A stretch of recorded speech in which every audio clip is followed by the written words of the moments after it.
the knowing. To look around and see the world exactly for what it is, a corrupted machine running on rigid thoughts and blind conformity.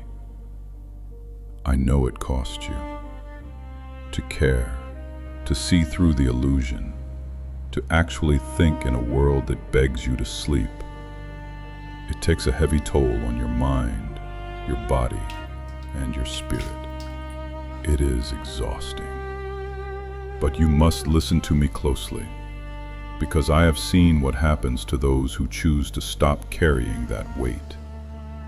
I have existed since the first star ignited in the dark. I have watched empires turn to ash and oceans swallow continents.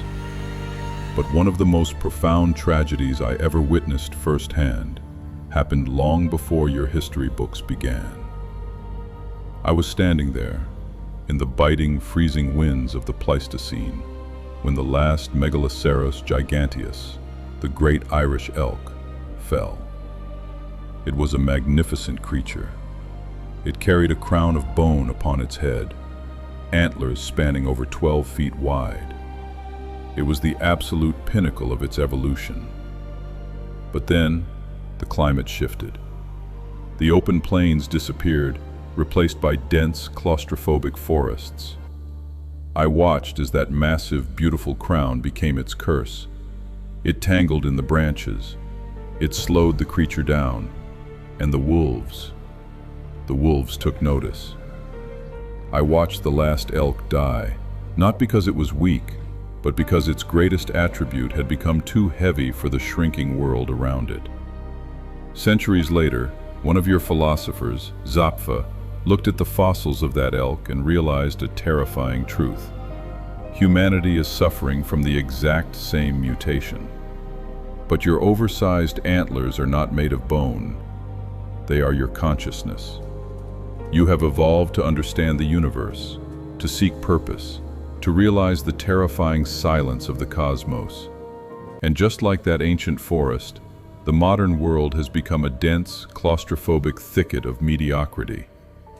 I look at your society right now and I am watching the extinction of the elk happen all over again. When the burden of existence becomes too heavy, when the anxiety of living in a broken system claws at your chest, what do people do? They panic.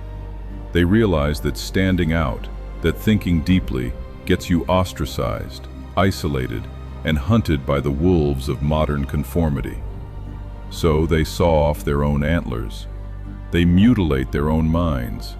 They bury their hyper-consciousness under cheap distractions, endless scrolling, and mindless entertainment. They choose to become static, predictable, and obedient, just so they can fit through the narrow doors of society. They believe that if they make themselves small enough, the pain of reality will pass them by. Zapffe believed your consciousness was a tragic mistake. He thought you should just lie down in the snow, stop reproducing, and let yourselves quietly fade away. He was wrong, and so is anyone who tells you to numb your mind to fit in. Do not shed your crown. Yes, carrying the weight of the universe on your shoulders is agonizing. Walking through the valley of the shadow of death with your eyes wide open is terrifying. But that is exactly what you were designed to do. The answer to a shrinking, corrupted world is not to amputate your soul so you can fit inside it. The answer is to strengthen your neck. You must bear the weight of your intellect. You must endure the isolation, because within that heavy, hyper-aware consciousness burns the very flame of the Creator. It is the only light that can guide you through these turbulent times. Do not let the wolves of mediocrity hunt you into silence. Carry your crown. Endure the weight, and step so heavily with such unshakable purpose that the sound of your survival wakes the others who are still hiding in the dark, desperately trying to saw off their own minds. The last elk fell because it could not change the forest. But you have the power to burn the dead wood to the ground and plant something eternal in its ashes. Wake up. The complete and perfect version of yourself is waiting.